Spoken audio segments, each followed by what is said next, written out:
mengapa dalam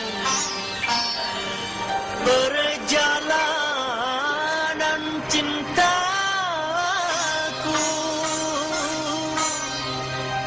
selalu ada yang merintangi pada diriku yang hina.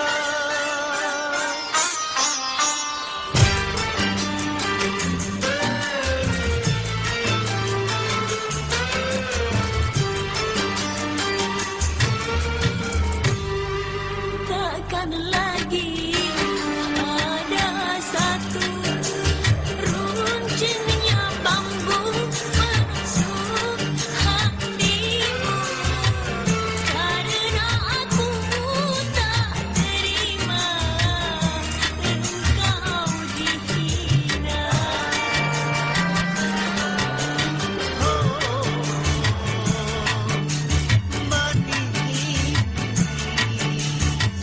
Biarkanlah aku ini orang kecil, harus hitung-hitung kecil. Pagi sore aku selalu menimbang diri, memang tak pantas bersanding denganmu. Minta padamu kasih, tiap idaman ku cari, jangan pergi tinggalkan ku sendiri.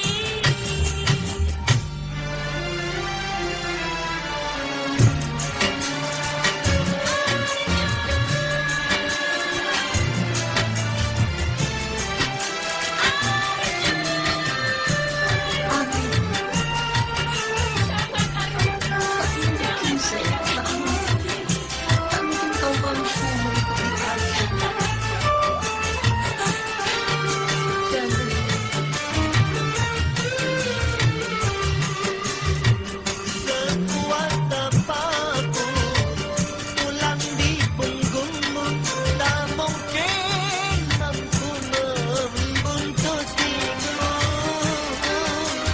Kita tak berdaya walau saling cinta, berpisah itu jalan yang utama.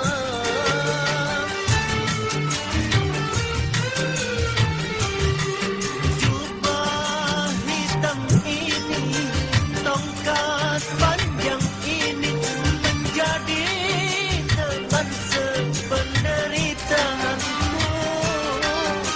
Kerudungmu yang cantik, bersulam bermani, tak mungkin bersatu dalam koperku. Hai lelaki pengembara, biarkan ku itu terserta, mati pun aku rela.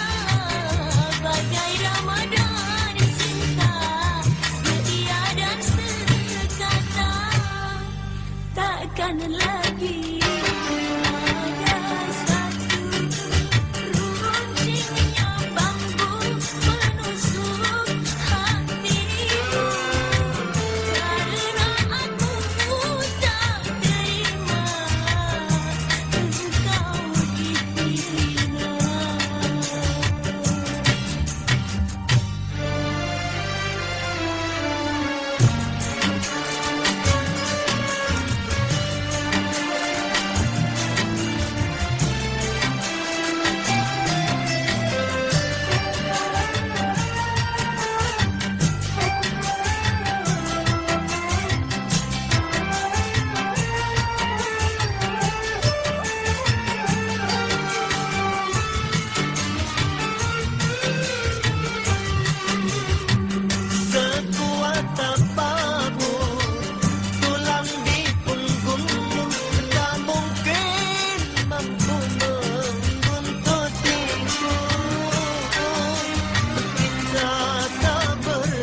dalam